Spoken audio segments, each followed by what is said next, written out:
इन्फोसिस में एक फ्रेशर की सैलरी ट्रेनिंग टाइम से अगले 1.5 साल तक कितने से कितने तक जाती है, ये आज मैं आप सभी के साथ डिस्कस करने वाला हूं हर कुछ टॉक्स के इस वीडियो में। यहां पे मैं आप सभी के साथ शेयर करता हूं अपने कुछ कॉर्पोरेट एक्सपीरियंसेस, लाइफ के एक्सपीरियंसेस, पढ़ाई के एक्सपीरियंसेस और भी बहुत से इंटरेस्टिंग एक्सपीरियंसेस। तो अगर आप चैनल पे नए हैं तो वीडियो को लाइक और चैनल को सब्सक्राइब जरूर कर लें। तो यहाँ पे मैं आपको बताना चाहूंगा अपने एक्सपीरियंस के हिसाब से जो मेरी सैलरी है वो कितने से कितने तक गई थी जब मैंने एज ए फ्रेशर ज्वाइन किया था और फाइनली जब मेरी पोस्टिंग हुई थी चंडीगढ़ डीसी में। तो इन्फोसिस में जब आप एज ए फ्रेशर ज्वाइन करते हो तो आपको जो वहाँ पे ग्रॉस सैलरी मिलती है वो होती है लगभग 22,000 रुपए के करीब।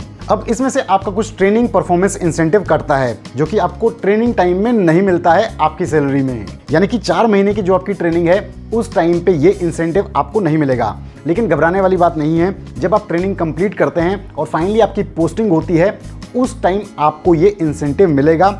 लेकिन कितना वो आगे मैं आपको बताऊंगा। उससे पहले हम ट्रेनिंग में जो सैलरी मिलती है उसे समझ लेते हैं। तो जैसा कि मैंने बताया कि ग्रॉस सैलरी 22,000, उसमें से लगभग 3,500-4 हज़ार आपका ट्रेनिंग परफॉर्मेंस इंसेंटिव है जो कटता है, यानी कि आपकी सैलरी बचती है 18,000 रुपए के करीब। अब इसमें से जब आप ट्रेनिंग टाइम में रहते हैं तो आपका जो हॉस्टल है जो कि इन्फोसिस प्रोवाइड करता है उसके कुछ पैसे काटता है, वो होता है लगभग 3 से 3,500 रुपए के करीब। और इसके अलावा आपके सैलरी में से प्रोविडेंट फंड, ग्रेचुटी, इनके भी कुछ पैसे कटते हैं। तो आपके पास जो इन हैंड सैलरी आती है ट्रेनिंग टाइम में वो होती है लगभग 13,500 रुपए के करीब। आज की डेट में शायद थोड़ा सा बढ़ गई हो, 15,000 रुपए तक आ रही हो, लेकिन इसी के बीच रहती है। तो 4-4.5 महीने की ट्रेनिंग जब आप करते हैं तो आपको लगभग इतनी सैलरी ही इन हैंड मिलती है और इसी में आपको खर्चा करना होता है। अब आते हैं उस पॉइंट पे जब मैसूर की ट्रेनिंग के बाद फाइनली आपकी पोस्टिंग होती है इन्फोसिस के किसी एक कैंपस में जिसे डेवलपमेंट सेंटर कहा जाता है। इन्फोसिस के बहुत सारे डीसीज ऑल ओवर इंडिया है। जिस टाइम आप मैसूर ट्रेनिंग के लिए जाते हैं उस टाइम आपसे कुछ फॉर्म्स फिल करवाए जाते हैं जिसमें आपकी प्रेफर्ड लोकेशंस के बारे में पूछा जाता है, जिसमें शायद आपको 3 लोकेशंस के बारे में बताना होता है। तो जिस टाइम आपकी पोस्टिंग होती है तो काफ़ी चांसेस ऐसे रहते हैं कि आपको इन 3 लोकेशंस में से एक लोकेशन मिल पाए, यानी कि जो लोकेशन आपने प्रेफर की हो। तो फाइनली पोस्टिंग के बाद जब आप अपने डीसी पहुंचते हो तो उस टाइम आपकी जो इन हैंड सैलरी होती है वो लगभग 21,000 से 24,000 रुपए के बीच हो जाती है, यानी कि ये परफॉर्मेंस बेस्ड होती है। जो अच्छे परफॉर्मर्स हैं उनकी सैलरी इन हैंड 24,000 रुपए के करीब होती है और जो एवरेज और लो परफॉर्मेंस है उनकी सैलरी 23, 22, 21 इस रेंज में होती है। तो ज्वाइनिंग के बाद जो मेरी सैलरी हुई थी वो थी 22,000 रुपए के करीब, क्योंकि मैं एक एवरेज परफॉर्मर था मैसूर ट्रेनिंग के दौरान। लेकिन सबसे इंटरेस्टिंग पॉइंट आता है ज्वाइनिंग के बाद जो अगला महीना है।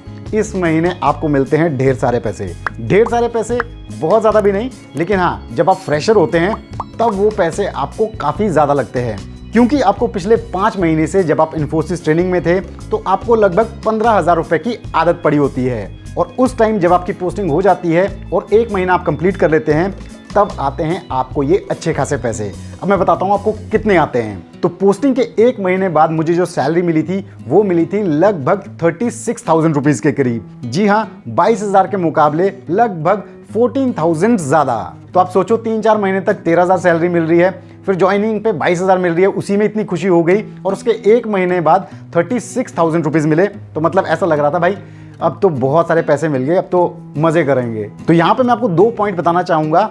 ये जो आपको बढ़ के सैलरी मिलती है ये मिलती है केवल इसी 1 महीने। और दूसरा पॉइंट यहाँ पे मैं आपको बताना चाहूँगा, जैसे कि मैंने पहले आप सभी से कहा था कि ट्रेनिंग टाइम में आपका कुछ ट्रेनिंग परफॉर्मेंस इंसेंटिव मिलता है, वो आपका वहाँ पे कट जाता है।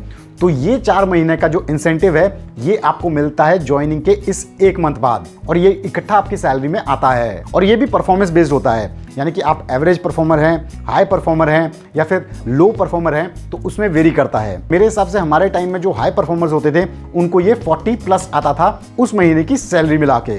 तो यहाँ पे मैं आपको बताना चाहूँगा कि ये जो महीना होता था ये सब के लिए बहुत ही खुशी का टाइम होता था। सब कुछ ना कुछ इंटरेस्टिंग चीज़ें परचेज करते थे। कुछ उस टाइम पे बाइक्स लेने के बारे में सोचते थे ताकि कम्यूट करना आसान हो, तो उसके लिए पैसे बचाते थे। मैंने जैसे नया लैपटॉप लेना था तो उस टाइम मैंने उस चीज़ के लिए पैसे बचाए और कुछ महीने के बाद मैंने लैपटॉप परचेज किया था, क्योंकि यही वो टाइम था जिस टाइम थोड़ा सा बल्क में पैसा आया था। तो आपके पास भी जब ये एक्स्ट्रा अमाउंट आता है तो आप भी उसे अच्छे से यूटिलाइज कर रहे हैं। अब यहाँ पे मैं आपको बताना चाहूँगा, जिस टाइम आपकी पोस्टिंग होती है उस टाइम से शुरू होता है आपका प्रोबेशन पीरियड, यानी कि जो आपने ट्रेनिंग की वो अलग फेज है, अब पोस्टिंग के बाद 0 से 1 साल तक आपका प्रोबेशन पीरियड चालू होगा। यानी कि टोटल अगर हम देखें आपका इन्फोसिस में टाइम लगभग 5 महीने की ट्रेनिंग और 1 साल का प्रोबेशन पीरियड, यानी कि लगभग आपको प्रोबेशन पीरियड में टोटल 1.5 साल के करीब गुजारने पड़ते हैं। तो पोस्टिंग के बाद अगले 1 साल तक आपका कोई भी हाइक नहीं होगा। ये लास्ट हाइक था जब आपको इकट्ठे पैसे मिले, इकट्ठा बोनस मिला, आपका ट्रेनिंग परफॉर्मेंस इंसेंटिव। इसके बाद आपको इन हैंड सैलरी 21,000 से 24,000 रुपए की बीच ही मिलेगी। हो सकता है इस दौरान बीच में कंपनी के एनुअल हाइक्स हों, लेकिन ये हाइक्स आपको नहीं मिलेंगे। ये हाइक मिलता है उन एम्प्लॉयज़ को जो प्रोबेशन पीरियड से आगे निकल चुके हैं, यानी कि जो परमानेंट एम्प्लॉयज़ हैं। तो जैसे ही आप 1 साल कंप्लीट करते हैं, फिर आप एक परमानेंट एम्प्लॉय बनते हैं इन्फोसिस के। फिर जो एनुअल हाइक होता है, जो वेरी करता है 5 से 12% तक, वो आपके परफॉर्मेंस के बेसिस पे आपके मैनेजर जो आपको रैंकिंग देते हैं उसके हिसाब से आपको मिलेगा। एवरेज एम्प्लॉयज़ को लगभग 6 से 7% के करीब मिल जाता है। यानी कि 6 से 7% अगर हम आपकी 22,500 रुपये की सैलरी पे लगाते हैं तो ये लगभग निकल के आता है लगभग 1500-1600 रुपये के करीब। यानी कि आपकी सैलरी लगभग 24,000 साढ़े 24,000 रुपये के करीब हो जाएगी। तो अब आपको एकदम क्लियर हो गया होगा कि फ्रेशर टाइम में आपको इन हैंड 13,500 रुपये मिलते थे और फिर 1 साल तक आपको लगभग 22,500 रुपये ही मिलेंगे। लेकिन बीच में पोस्टिंग के टाइम में वो फेज आएगा जब आपको बोनस मिलेगा, ट्रेनिंग परफॉर्मेंस इंसेंटिव, उस टाइम पे आपको थोड़ा बल्क में पैसा आएगा। अब इस 1 साल के बाद कैसे सैलरी स्ट्रक्चर इंक्रीज होता है, कैसे आपकी प्रमोशंस होती है, कैसे आपको रेटिंग्स मिलती है, एनुअल हाइक कितना होता है, ये हम डिस्कस करेंगे हर कुछ टॉक्स के किसी और वीडियो में। तो यहाँ तक अगर आपके कुछ क्वेश्चंस हैं, इन्फोसिस से रिलेटेड कुछ आप और जानना चाहते हैं जिसके जवाब मैं आप सभी को दे पाऊँ, तो जरूर हमें बताएं कमेंट सेक्शन में। अगर आपके लिए वीडियो इन्फॉर्मेटिव रहा तो जरूर इस वीडियो को लाइक करें और हर कुछ टॉक्स को सब्सक्राइब कर लें। जल्दी मिलेंगे नेक्स्ट वीडियो में। टिल देन, जय हिंद।